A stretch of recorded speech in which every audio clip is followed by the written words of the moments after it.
The wisest person I ever met in my life, a third grade dropout. Wisest and dropout in the same sentence is rather oxymoronic, like jumbo shrimp.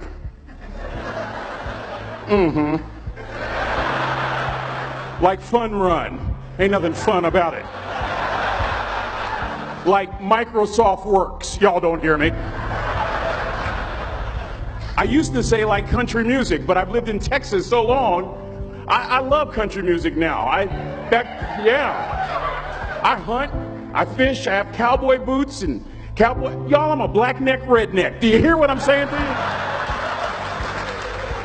No longer oxymoronic for me to say country music. And it's not oxymoronic for me to say third grade and dropout. That third grade dropout, the wisest person I ever met in my life, who taught me to combine knowledge and wisdom to make an impact, was my father. A simple cook. Wisest man I ever met in my life. Just a simple cook. Left school in the third grade to help out on the family farm, but just because he left school doesn't mean his education stopped. Mark Twain once said, "I've never allowed my schooling to get in the way of my education." My father taught himself how to read, taught himself how to write, decided in the midst of Jim Crowism, as America was breathing the last gasp of the Civil War, my father decided he was going to stand and be a man. Not a black man, not a brown man, not a white man, but a man. He literally challenged himself to be the best that he could all the days of his life. I have 4 degrees. My brother is a judge. We're not the smartest ones in our family. It's a third grade dropout daddy. A third grade dropout daddy who was quoting Michelangelo, saying to us, "Boys, I won't have a problem if you aim high and miss, but I'm going to have a real issue if you aim low and hit." A country mother quoting Henry Ford, saying, "If you think you can or if you think you can't, you're right." I learned that from a third grade drop. Simple lessons. Lessons like these. Son, you'd rather be an hour early than a minute late. We never knew what time it was at my house because the clocks were always ahead. My mother said for nearly 30 years my father left the house at 3:45 in the morning. One day she asked him, "Why, Daddy?" He said, "Maybe one of my boys will catch me in the act of excellence." I want to share 2 things with you. Aristotle said, "You are what you repeatedly do." Therefore, excellence ought to be a habit, not an act. Don't ever forget that. I know you're tough, but always remember to be kind. Always. Don't ever forget that. Never embarrass mama. Yeah. If mama ain't happy, ain't nobody happy. If daddy ain't happy, don't nobody care. But I'm trying to tell you. Next lesson. Lesson from a cook over there in the galley. Son, make sure your servant's towel is bigger than your ego. Ego is the anesthesia that deadens the pain of stupidity. Y'all might have a relative in mind you want to send that to. Let me say it again.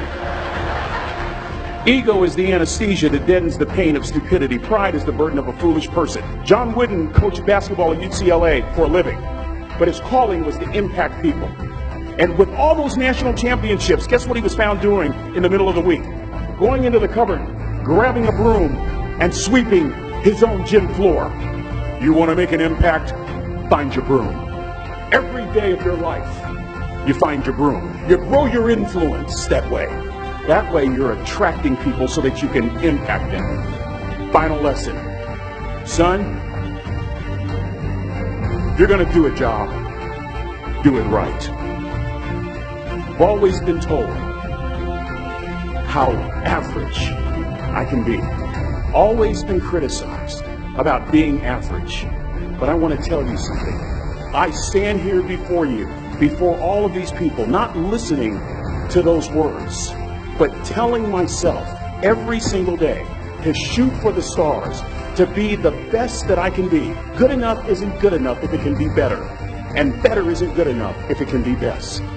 Let me close with a very personal story that I think will bring all this into focus.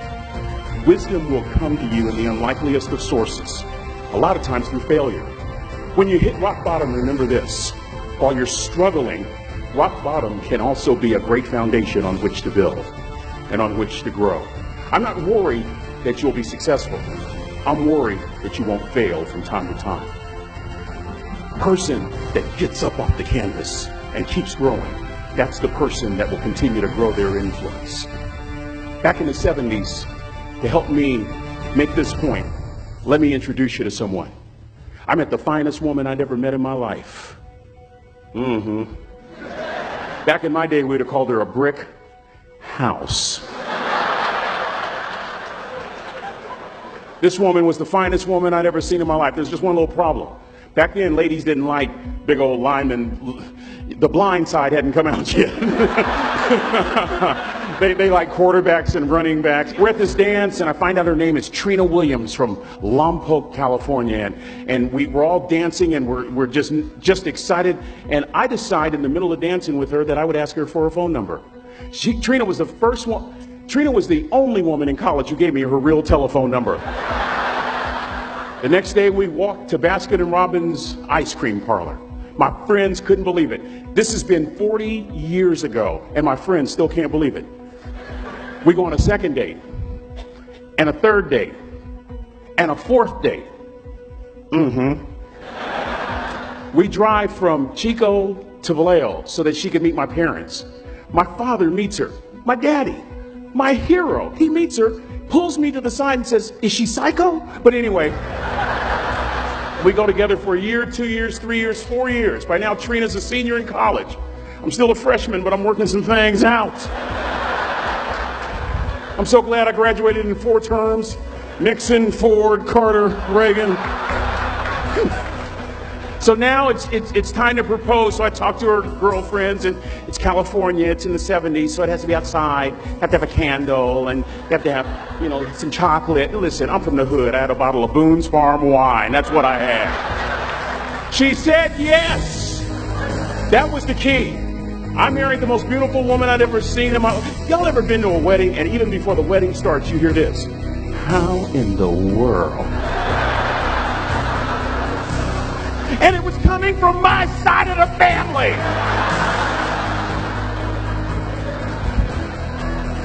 We get married, we have a few children, our lives are great. One day, Trina finds a lump in her left breast. Breast cancer. 6 years after that diagnosis, me and my 2 little boys walked up to Mommy's casket. And for 2 years, my heart didn't beat. If it wasn't for my faith in God, I wouldn't be standing here today. If it wasn't for those 2 little boys, there would have been no reason for which to go on. I was completely lost. That was rock bottom. You know what sustained me? The wisdom of a 3rd grade dropout. The wisdom of a simple cook. We're at the casket. I'd never seen my dad cry. But this time I saw my dad cry. That was his daughter. Trina was his daughter, not his daughter-in-law. And I'm right behind my father, about to see her for the last time on this earth. And my father shared 3 words with me that changed my life right there at the casket. It would be the last lesson he would ever teach me. He said, "Son, just stand. You keep standing. You keep standing. No matter how rough the sea, you keep standing." And I'm not talking about just water. You keep standing. No matter what, you don't give up. And as clearly as I'm talking to you today, these were some of her last words to me. She looked me in the eye and she said, "It doesn't matter to me any longer how long I live. What matters to me most is how I live." I ask y'all one question, a question that I was asked all my life by a 3rd grade dropout. How you living? How you living? Every day, ask yourself that question, how you living? Here's what a cook would suggest you to live this way. That you would not judge, that you would show up early, that you'd be kind, that you'd make sure that that servant's towel is huge and used, that if you're going to do something, you do it the right way. That cook would tell you this, that it's never wrong to do the right thing, that how you do anything is how you do everything. And in that way, you will grow your influence to make an impact. In that way, you will honor all those who have gone before you, who have invested in you. Look in those unlikeliest places for wisdom. Enhance your life every day by seeking that wisdom and asking yourself every night, how am I living? May God richly bless y'all. Thank you for having me.